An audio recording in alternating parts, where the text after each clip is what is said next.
Mga kababayan, huwag nyo nang hanapin ang mga pulis sa presinto sapagkat kami ay nasa inyo ng mga telepono. Dial 911, darating kami sa loob ng 5 minuto. Lilingkod sa bawat Pilipino at magbibigay ng tamang impormasyon para sa tahimik at maayos na Pilipinas. Police News Network, alagad ng batas, tagapagtaguyod ng balitang pulis, sandigan ng mamamayan, patnubay ng katotohanan. Kampo Krame, maghahatid ng pinakahuling kaganapan at nagbabagang balita. Ito ang PNN Police News Network. At ngayon, ang inyong mga tagapagbalita. Magandang hapon, Bagong Pilipinas. Kami ang inyong alagad ng batas, tagataguyod ng Balitang Pulis, Patrolwoman Reyna Joyce Dalire mula sa Southern Police District. At syempre kasama pa rin po natin ngayong hapon ang ating guest co-host mula sa Philippine Navy na si Seaman First Class Victoria Alamil. Magandang hapon sa iyo, ma'am. Magandang hapon din po, ma'am. And maraming salamat po ulit sa Philippine National Police sa pagbibigay ng oportunidad na kami po ay inyong makasama. Kami po ay maghahatid sa inyo ng tamang balita, kwento ng pulis at serbisyo para sa mamamayan. At ito ang PNP News Online. Ang pangunahing balita ng Police News Network, alagad ng batas, tagataguyod ng Balitang Pulis.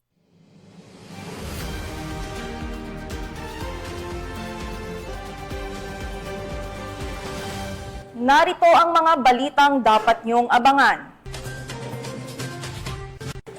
Tinatayang 26.4 milyong pisong halaga ng smuggled cigarettes na kumpiska sa checkpoint sa Zamboanga. Binatil yung wanted sa kasong rape, arestado sa Tarlac. At dating miyembro ng NPA sumuko sa otoridad sa Ilocos Norte.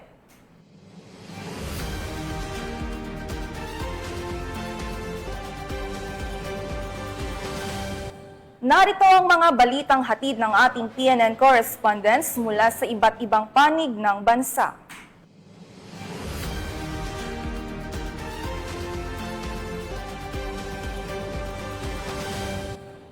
Simulan natin ang balita mula sa bahagi ng Luzon.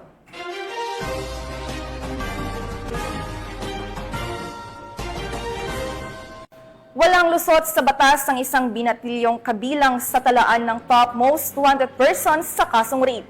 Matapos siyang madakip ng mga operatiba ng PNP Highway Patrol Group, Bataan katuwang ang Subic Municipal Police Station sa isinagawang operasyon sa Barangay San Miguel, Tarlac City. Ang kanyang pagkakaaresto ay patunay na walang pinipiling edad o lugar ang batas pagdating sa pagkamit ng hustisya para sa mga biktima. Nakibalita dyan si Patrolman Mark Roland Feliciano. Huli nitong nakarang araw ang isang lalaking nanggahasa sa isang menor de edad sa Barangay San Miguel, Tarlac City. Ito'y bunga ng walang kapagurang operasyon na isinasagawa ng HPG upang masakote ang mga taong may pananagutan sa batas. Pinangunahan nga ng HPG Bataan ang nasabing operasyon sa pangunguna ni Police Captain Christopher Jan Pulgana at sa pamumuno ng kanilang team leader na si Police Major Pepito Chanlyongco. Kasama rin ang mga kapulisan ng Subic Municipal Police Station. Kinilala ang suspect na si Elias Romel, 18 taong gulang na taga Subic, Zambales. Ito nga ang panayam ni Police Major Pepito Chanlyongco sa nasabing operasyon. Pagkakaresto ng akusado ay base sa warrant of arrest issue ni Judge Edwin Q. Torres, presiding judge at DC 3rd Judicial Region, Branch 73, Olongapo City. Ang akusado ay kabilang sa most wanted person sa kasong statutory rape with no recommended bail. At siya ngayon kasalukuyang nakapiit sa Subic APS Detention Facility.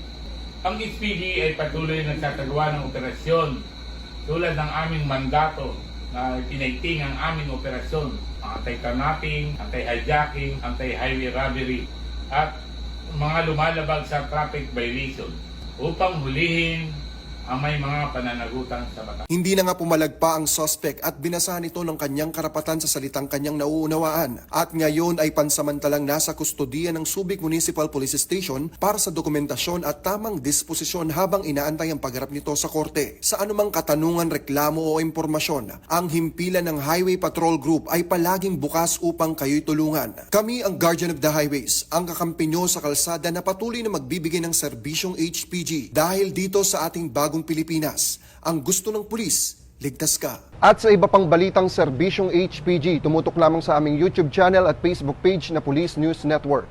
Mula sa tanggapan ng kakampi nyo sa kalsada, ako po si Patrolman Mark Roland Feliciano para sa Police News Network. Alagad ng batas, tagataguyod ng balitang pulis. Maraming salamat, Patrolman Feliciano. Dahil sa determinasyon ng pambansang pulisya na sugpuin ang iligal na droga sa bansa, tinatayang 1 milyong piso halaga ng shabu ang nasamsam mula sa 3 high-value individual sa isinagawang buy-bust operation sa Barangay 199 Lungsod ng Pasay. Patrolwoman Meritoni Vevas sa report. Inaresto ng operatiba ng Southern Police District Drug Enforcement Unit ang 3 bagong nakilalang high-value individual sa isang buy-bust operation na isinagawa bandang alas 7 ng gabi nitong Lunes sa Barangay 199 Lungsod ng Pasay.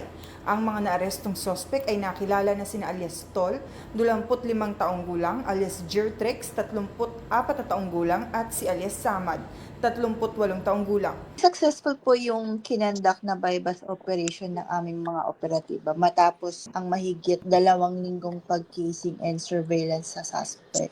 Ang target po dito ay si alias Tol, isang high school graduate, 25 years old na taga Pasay. Itong suspect na to ay konektado dun sa mga previous operations ng SPD. And base din po sa kinandak na validation, ito pong ating suspect ay may mga previous cases na rin po. Nakapagtransaksyon ng mga operatiba ng DDEU sa koordinasyon ng District Intelligence Division, Pasay City SDEU at Substation 9 ng Pasay CPS at agad na inaresto ang mga sospek. Nakumpiska sa operasyon ang tinatayang 200 gramo ng hinihinalang shabu. Ang tinatayang halaga batay sa standard drug price ay umabot sa 1,360,000 pesos. Narecover din ng mga operatiba ang ginamit na buy-bust money sa transaksyon. Dinala na ang mga sospek sa tanggapan ng DDEU SPD para sa dokumentasyon at proseso. Inihanda na rin ang kaso laban sa kanila para sa paglabag sa Section 5 at 11 Article 2 ng RA 91650 ang Comprehensive Dangerous Drugs Act of 2002. Para po sa ating mga kababayan, kapag po may kahina-hinalang nakikita na gawain sa inyong lugar, ay agad po itong i-report sa ating mga kapulisan. Mula dito sa Southern Police District, ako ang inyong PNN correspondent, Patrolwoman Meritoni Veva, alagad ng batas, tagataguyod ng balitang pulis. Maraming salamat, Patrolwoman Veva. Matapos ang mahabang panahon ng pakikibaka, isang dating miyembro ng New People's Army ang formal na sumuko sa mga otoridad sa Ilocos Norte. Tanda ng kanyang pagtalikod sa karahasan at pagbabalik sa tahimik na pamumuhay. Nakatutok dyan si Police Master Sergeant Robert Abella Jr. Isang 64 years old na dating miyembro ng NPA, kilala sa alias na Kaisko, ang sumuko sa mga otoridad noong Hulyo 7, 2025 bilang bahagi ng Operasyon Oplan Alukoy. Ang pagsurrender ay sinagawa ng Dumalneg MPS kasama ang Bangi 101st Maneuver Company, PIU INPPO at RID Pro 1. Ayon kay Police Captain Junjun R. Medina, hepe ng Dumalneg MPS, si Kaisko ay naging kasapi ng NPA noong 1984 at nagsanay sa Luzon. Nakipaglaban siya sa mga otoridad sa Ilocos Sur at Ilocos Norte, ngunit nagdesisyon ng sumuko noong 1993 dahil sa pagod at pagkawala ng tiwala sa layunin ng grupo. Ang kanyang pagsuko ay isang hakbang tungo sa bagong buhay at kapayapaan, pati na rin ang positibong pagbabago para sa hinaharap. Bilang bahagi ng tulong, nakatanggap siya ng groceries at 1,000 pesos mula sa gobyerno bilang simbolo ng pagtanggap mula sa komunidad.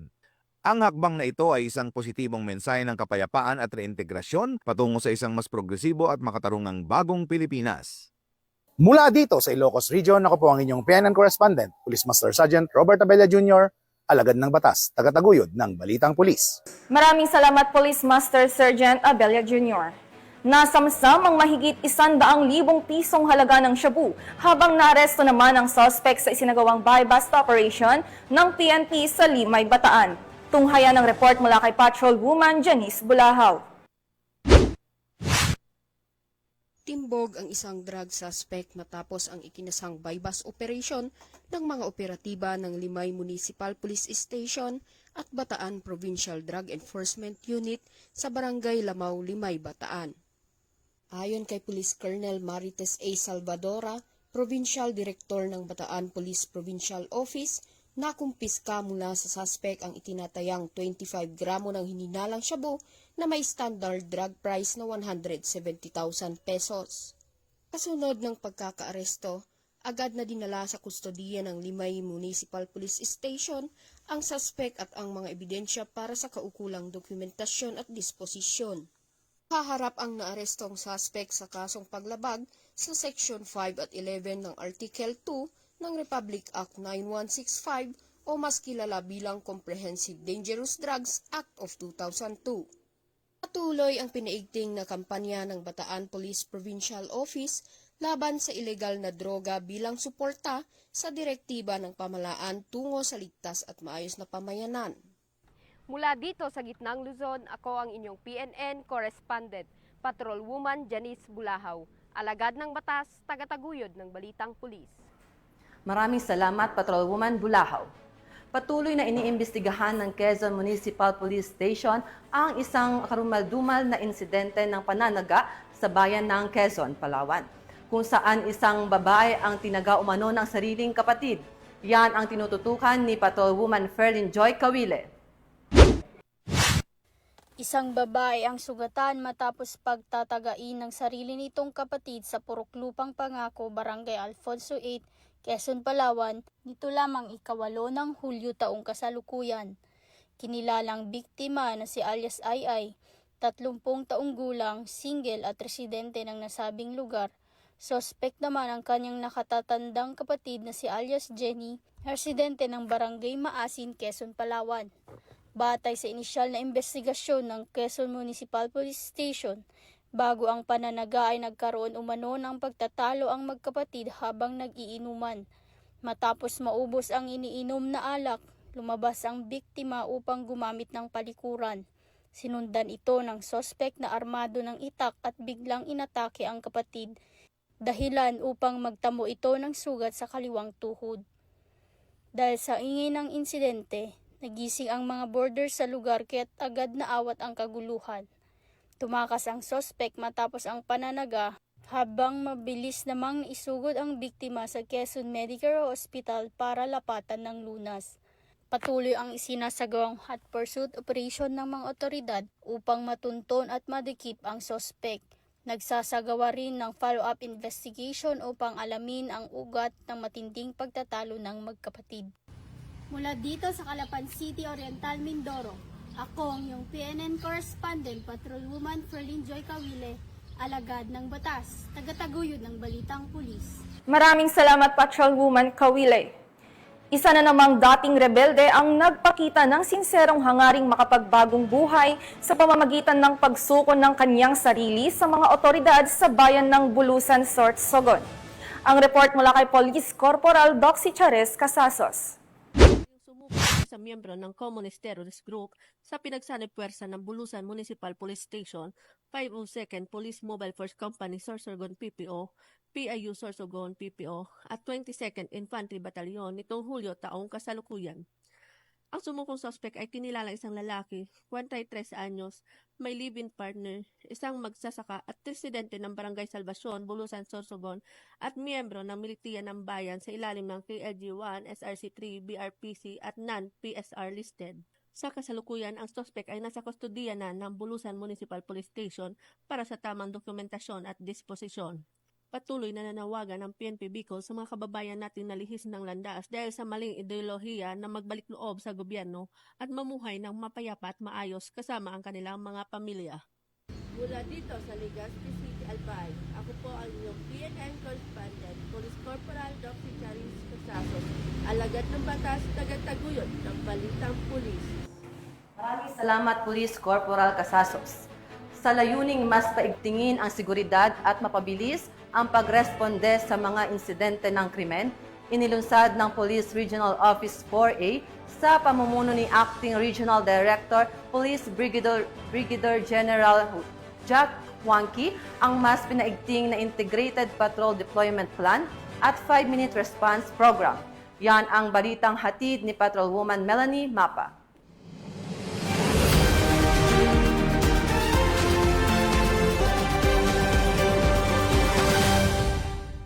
Isinusulong ngayon ng Police Regional Office 4A sa ilalim ng pamumuno ni Police Brigadier General Jack Wangki ang kanilang mas pinaigting at mas sistematikong deployment plan. Kasunod ng direktiba mula kay Chief PNP, Police General Nicolas Torre III. Layunin nito na mas mapaigting ang serbisyo ng kapulisan sa mamamayan sa pamamagitan ng tamang paglalagay ng mga pulis sa mga lugar na may mataas na bilang ng insidente at krimen. Sa isang panayam, inilahad ni Police Brigadier General Wangki ang kasalukuyang hakbang ng kanilang tanggapan. Ito ay ang pagpapaigting ng police visibility at yung serbisyo ng kapulisan sa taong bayan. Pinapatupad natin ito unang-una sa pag-enhance natin yung tinatawag natin na Integrated Patrol Deployment Plan. Itong Integrated Patrol Deployment Plan, dito natin tinitingnan kung saan natin dapat i-deploy ang ating mga tao, yung ating kapulisan. Dahil dito sa Integrated Deployment Patrol Plan, ito nga na pag-aralan natin saan yung maraming nangyayaring mga insidente, anong oras kalimitan ito ay nangyayari. Doon sa pag-aaral natin, diyan natin malalaman kung paano natin i-deploy yung mga tao natin. Maliban sa Enhanced Deployment Plan, ipinatutupad din sa rehiyon ang 5-minute response program. Isa itong pulisiya na naglalayong mapabilis ang pagresponde ng mga pulis sa tawag ng saklolo mula sa publiko. Bahagi nito ang regular na simulation exercises upang masanay ang mga pulis na tumugon sa anumang insidente sa loob lamang ng 5 minuto. Nakikita natin kung saan natin sila pwedeng i-deploy yung strategic location, yung tinatawag natin na fixed visibility point nila. At pagka na-identify kasi yung mga fixed visibility point at yung mga patrol areas nila, diyan natin nasisiguro na mabilis silang responde dahil nandun na sila sa mga strategic area o location wherein pag may tumawag sa isang area, they can over the deployment within a minimum of 5 minutes. Pero palagi natin pinapaalalahan ang ating mga kapulisan na ito ay hindi po pabilisan. Dapat pag nagre-responde tayo ay kakibat na yan yung pag-iingat. Hindi yung pag may tumawag ng responde, ay kagad-agad tayong nandoon sa area. We should also have to determine kung yung pag-responde natin ay parang nalalagay tayo sa alanganin. Kaya ang palaging utos natin sa kanila is to respond with caution.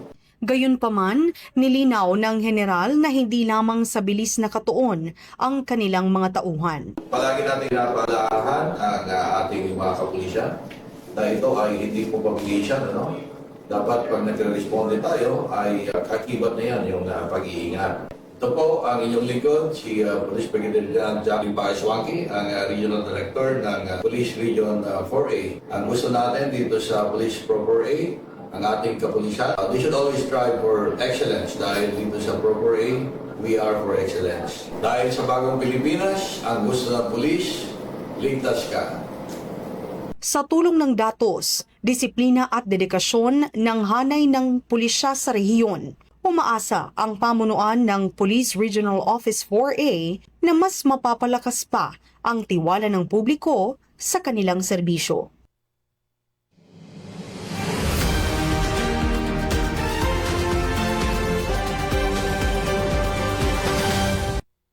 Tunghayan naman natin ang mga balita mula sa Visayas.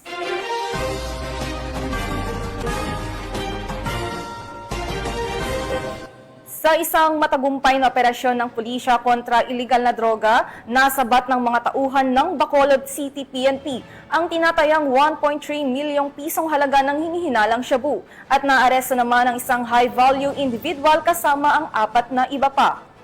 Nabawi rin sa operasyon ng drug paraphernalia at marked money na magsisilbing ebidensyang pampalakas sa mga kasong isasampa.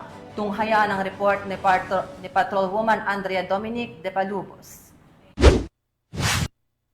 Timbog ang isang high-value individual at 4 nitong kasamahan sa ikinasang drug bypass operation ng mga tauhan ng Bacolod City Police Office City Drug Enforcement Unit sa Purok Lubi, Barangay 3, Bacolod City nito lamang ika-9 ng Hulyo taong kasalukuyan. Kinilala ni Police Lieutenant Colonel Antonio Benitez Jr., hepe ng City Drug Enforcement Unit, ang mga sospek na sina alias Tantan, 21 taong gulang, alias Negro, 37 taong gulang, alias Jonathan, 22 taong gulang, alias Justin, 29 na taong gulang, at alias Tiob, 32 taong gulang at mga residente ng nasabing lugar. Nakuha sa pag-iingat ng mga sospek ang humigit kumulang 200 gramo ng hinihinalang shabu na may standard drug price na tinatayang 1,360,000 piso. Kasalukuyang nasa kustudiya na ng pulisya ang mga sospek para sa tamang dokumentasyon at haharap sa kasong paglabag sa RA 9165 o ang Comprehensive Dangerous Drugs Act of 2002. Ang matagumpay na operasyong ito ay patunay ng matibay na dedikasyon at mas pinaigting na kampanya laban sa iligal na droga. Ito ay sumasalamin sa kanilang adhikain na naglalayong linisin ang lungsod mula sa iligal na droga at tiyaking ligtas ang bawat mamamayan. Hinihimok din ng kapulisan ang kooperasyon ng bawat mamamayan sa paghahatid ng impormasyon upang mas mapabilis ang pagtugis sa mga sangkot sa iligal na droga. Dahil sa bagong Pilipinas, ang gusto ng pulis, ligtas ka. Mula dito sa Police Regional Office 6, ako ang inyong Police News Network Correspondent, Patrolwoman Andrea Dominic de Palubos, alagad ng batas, tagataguyod ng Balitang Pulis. Maraming salamat, Patrolwoman de Palubos. Sa kulungan ang kinahantungan ng isang high-value individual matapos maaresto sa bisa ng ikinasang buy-bust operation ng mga operatiba sa lungsod ng Cebu kung saan nasamsamang mahigit 300,000 pisong halaga ng hinihinalang shabu.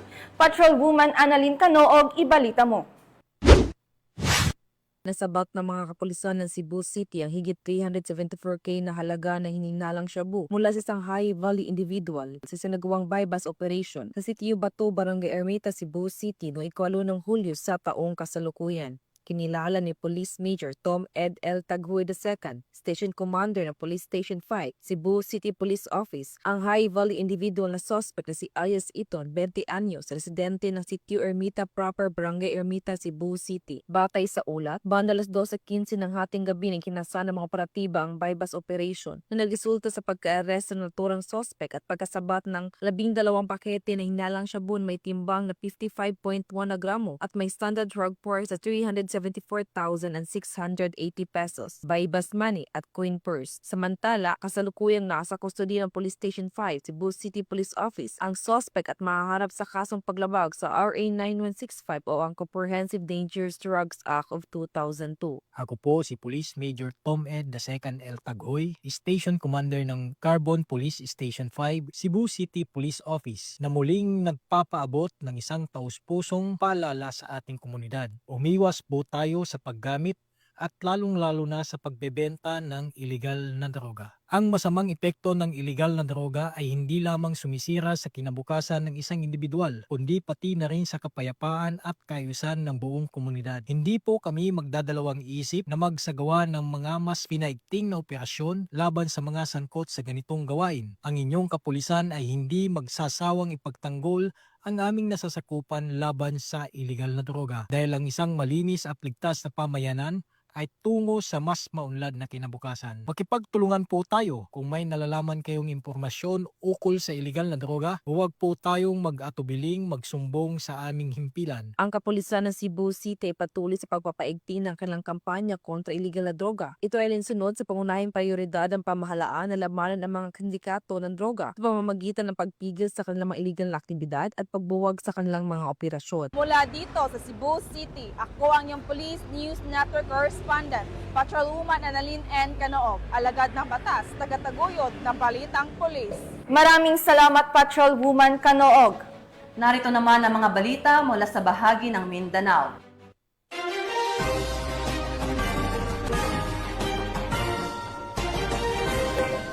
Isang karaniwang checkpoint operation ang nauwi sa ekstraordinaryong huli ng makumpiska ng pulisya ang aabot sa 26.4 milyong pisong halaga ng smuggled cigarettes sa Zamboanga City.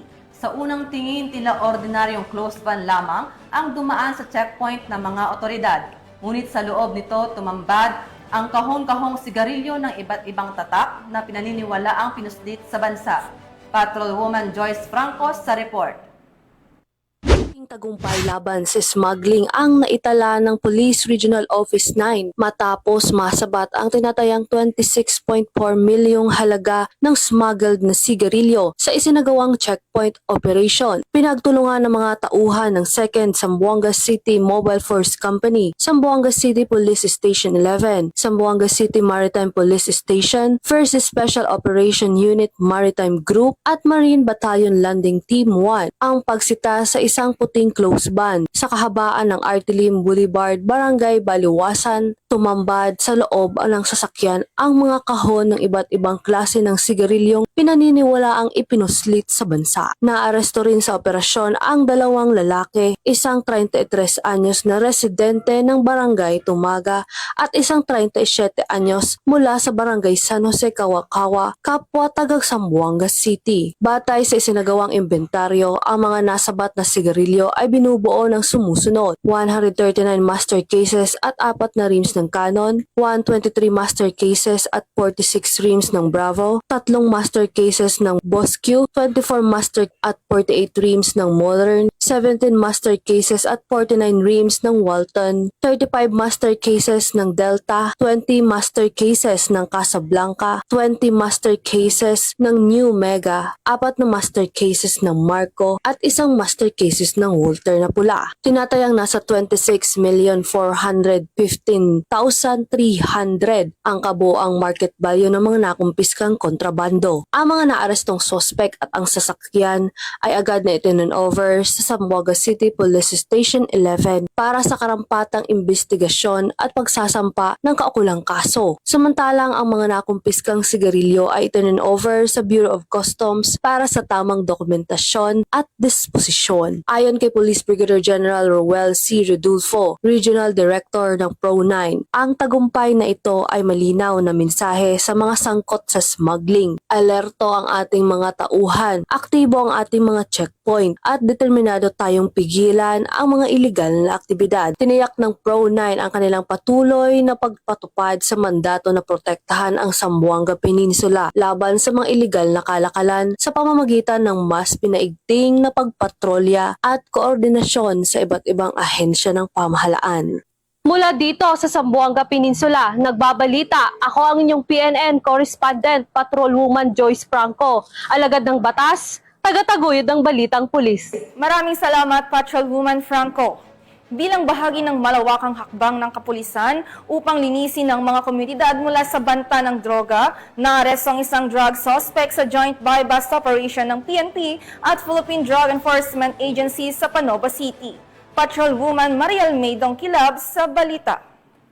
Arestado ang isang lalaki sa ikinasang joint buy-bust operation ng Panabo City Police Station, katuwang ang 2nd Davao del Norte Provincial Mobile Force Company at Philippine Drug Enforcement Agency sa Barangay New Visayas, Panabo City noong ika-9 ng Hulyo taong kasalukuyan. Kinilala ni Police Major Dexter R. Cuevas, officer in charge ng Panabo City Police Station, ang suspect na si Elias Dong, 30 anyos, isang street-level individual at residente ng Barangay Maduaw, Panabo City. Nakumpiska mula sa suspect ang isang maliit na pakete ng hinihinalang shabu na may tinatayang standard drug price na 6,000 pesos, kasama ang ilang drug paraphernalia. Sa kasalukuyan, nasa kustodiya na ng nasabing istasyon ang suspect at maharap sa kasong paglabag sa Republic Act 9165 o Comprehensive Dangerous Drugs Act of 2002. Patuloy namang pinaigting ng Police Regional Office 11 ang kampanya laban sa kriminalidad at iligal na droga bilang suporta sa adikain ng bagong Pilipinas na mapanatili ang kapayapaan at kaayusan tungo sa mas maunlad na bansa.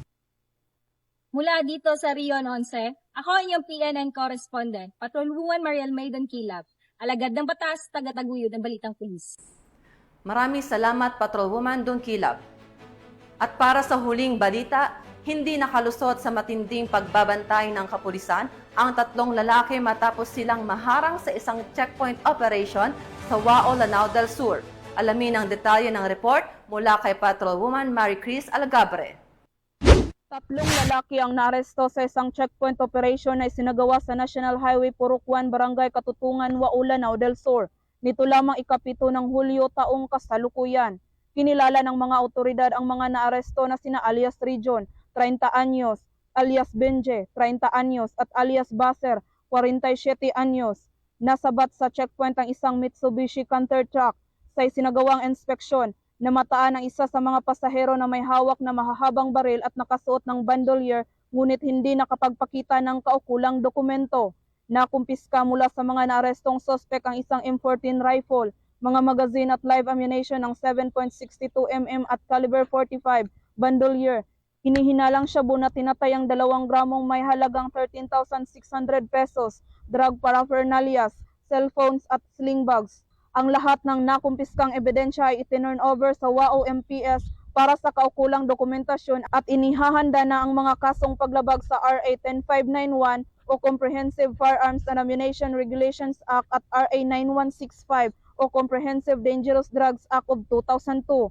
Ang matagumpay na operasyong ito ay patunay na mas pinaigting ng kampanya ng kapulisan laban sa iligal na droga at baril tungo sa mapayapa at ligtas na komunidad sa Lanao del Sur. Mula rito sa rehiyon ng Bangsamoro, ako ang inyong Police News Network Correspondent, Patrolwoman Marie Chris Algabre, alagad ng batas, taga-taguyod ng balitang pulis. Maraming salamat, Patrolwoman Algabre. At yan ang mga balitang nakalap ng ating PNN correspondents mula Luzon, Visayas at Mindanao. Muli, ang aming taos-pusong pasasalamat sa masusugid na manonood ng Police News Network at syempre sa ating guest co-host ngayon na si Seaman First Class Victoria Alamil na mula po sa Philippine Navy. Baka po may gusto po kayong batiin o pasalamatan, ma'am. Maraming salamat din po, ma'am. Nais ko rin pong batiin ang aming Flag Officer in Command, Vice Admiral Jose Ma Ambrosio, Q. Espeleta, Philippine Navy, at ang aming Simog PN Commander, Captain Gregory Gerald V. Fabic, Philippine Navy General Staff Corps, ang aming Deputy Commander Simog PN, Colonel Niloy Hapson, Philippine Navy Marines General Staff Corps, at syempre ang aming Acting Chief of Staff at Commandant CMO School, Commander Lady Chatterley I. Alvaros, Sumbiling, Philippine Navy. At sa lahat po ng estudyante ng Journalist Advanced Specialization Course Class 03-25. Maraming salamat po, ma'am. Nais ko din pong batiin ang aming Acting District Director na si Police Brigadier General Randy Arceo at lahat ng pamunuan ng Command Group at mga kapulisan ng Southern Police District, lalong-lalo na po sa mga city police stations at lalong-lalo na rin po ang aming Public Information Office sa pangunguna ni Police Lieutenant Margaret T. Panaga. Sa ngalan po ng pamunuan ng Philippine National Police, sa pangunguna ni Chief PNP, Police General Nicolas Torre III at sa pamumuno ni President Ferdinand Bongbong Marcos Jr., kami ay maglilingkod sa bawat Pilipino at magbibigay ng tama at balanseng balita. At kami po ay muling nagpapaalala na huwag nyo nang hanapin ang mga pulis sa mga presinto sapagkat kami ay nasa inyo ng mga telepono. Dial 911, darating kami sa loob ng 5 minuto. Dahil sa bagong Pilipinas, ang gusto ng pulis, ligtas ka. Mula rito sa tanggapan ng tagapag-ugnay ng Pambansang Pulisya, kami ang inyong alagad ng batas, tagataguyod ng Balitang Pulis, Patrolwoman Reyna Joyce Dalire mula sa Southern Police District. At ako naman po si Seaman First Class Victoria Alamil, Philippine Navy, maghahatid ng tamang balita, kwento ng pulis at serbisyo para sa mamamayan. At ito ang PNP News Online, ang pangunahing balita ng Police News Network.